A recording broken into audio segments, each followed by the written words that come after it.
Bonjour à tous et bienvenue dans cette vidéo d'aide dans laquelle je vais brièvement vous expliquer les nouveautés apportées par la mise à jour de nos outils de création de circuits. Alors il ne s'agit pas ici de vous expliquer l'ensemble des fonctions de création, mais bien de faire un tour rapide sur les nouveautés. Donc c'est une vidéo qui est plutôt destinée aux utilisateurs habitués. Pour tous les autres utilisateurs, je vous invite à consulter tout d'abord la vidéo d'aide et tuto qui est disponible une fois que vous êtes connecté à votre board. La principale modification dans la création de circuits, c'est la gestion des points d'intérêt et des points d'étape qui sont devenus des infos parcours et des points d'intérêt. Ces points d'intérêt, vous allez pouvoir les créer manuellement ou les importer par flux et vous allez tous les retrouver dans votre collection de points d'intérêt qui est ici dans tous mes points d'intérêt. Alors je passe là-dessus parce que la création de points d'intérêt, on va la retrouver dans mes circuits. Dans la création de circuits, pardon. Donc, pour créer un circuit, on a toujours l'import de GPX et le KML, ça n'a pas changé. La fiche de présentation générale n'a pas changé, donc je vais directement dans la création pour vous montrer les nouveautés.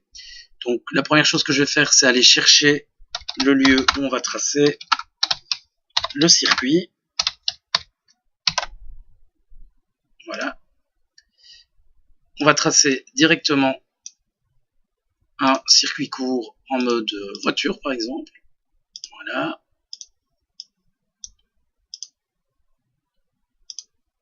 Et voilà. Alors la première chose que vous constatez, c'est que dorénavant, il y a un point de départ qui est ici et un point d'arrivée. Ces points donnent le sens de votre parcours.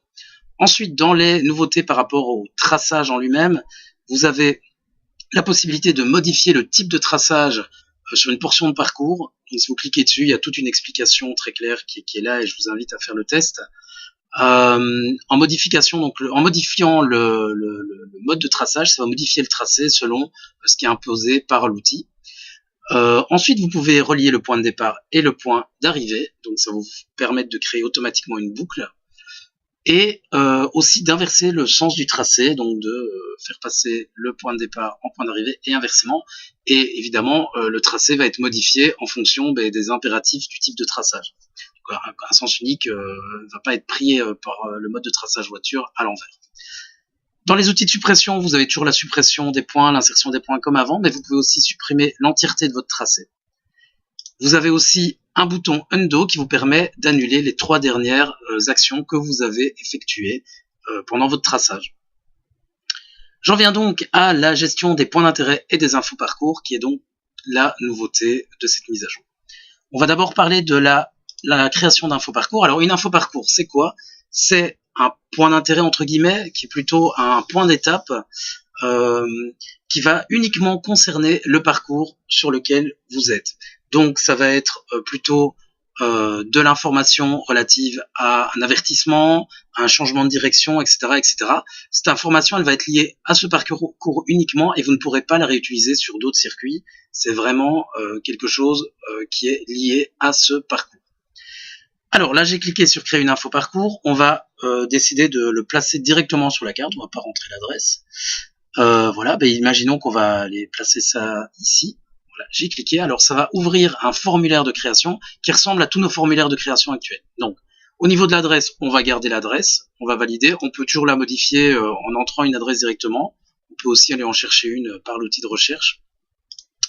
On peut déplacer le point directement sur la carte, ça va modifier aussi l'adresse automatiquement. Donc imaginons que je veuille que ça soit plutôt rue de l'Arsenal. Voilà, ça va bouger automatiquement. Voilà, rue de l'Arsenal, ça bougeait automatiquement l'adresse. Donc je vais me remettre boulevard Bourdon.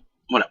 Alors, comme c'est une information parcours, les catégories sont limitées. Il y a l'intersection, l'alerte terrain, l'info directionnelle, l'information sur l'itinéraire et l'alerte permanent. Imaginons que ce soit une alerte terrain. Alors on peut mettre plusieurs catégories comme toujours.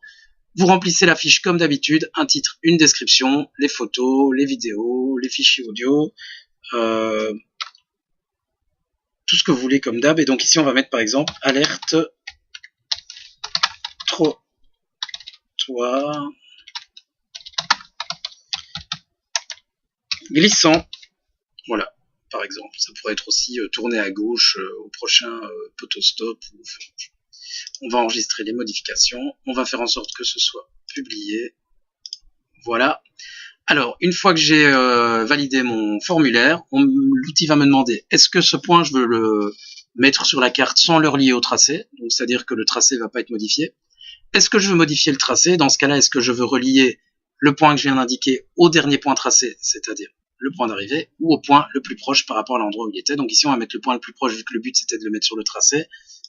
Et voilà, et donc ici, il a été recalculé en fonction des légères modifications qu'on pouvait faire, mais ici, il n'y avait pas beaucoup de modifications. Voilà. Alors, la gestion de l'ordre des infos parcours, au fur et à mesure que vous allez créer des infos parcours, vous allez avoir toujours une numérotation sur ces infos parcours. Voilà, j'en crée une rapidement. Donc, je vais juste rentrer une catégorie et je vais directement valider, juste pour vous montrer la numérotation des parcours. Voilà, on va pas le relier, celui-ci. Vous voyez ici, on a le point 1, le point 2. Donc, ils sont dans un ordre qui peut être modifié. Donc, je vais mettre le point 1, devient le point 2. Donc, quel que soit le nombre de points, vous allez toujours pouvoir choisir sa numérotation. Autre petite modification aussi, c'est la possibilité de changer les fonds de carte directement ici.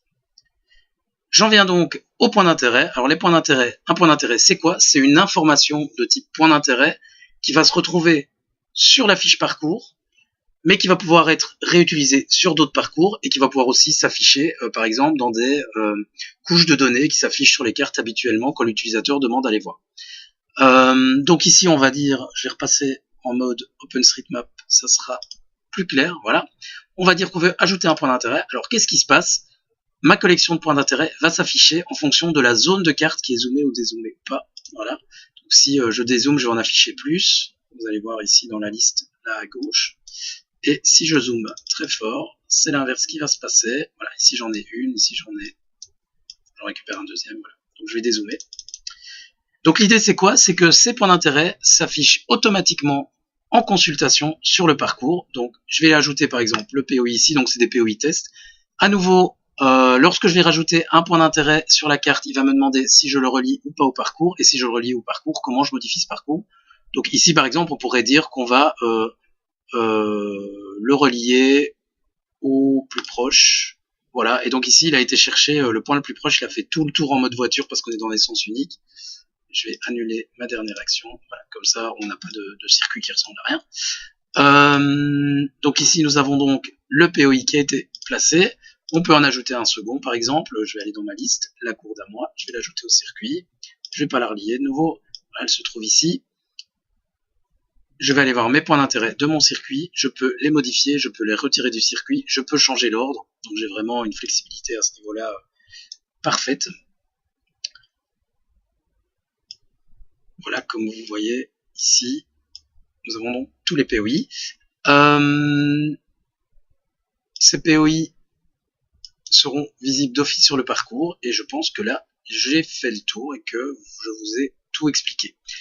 Donc, si vous avez des questions en création, vous avez des commentaires à nous communiquer, n'hésitez pas à nous envoyer un mail à support, support, @circuit.com. Donc je répète, support, @circuit.com.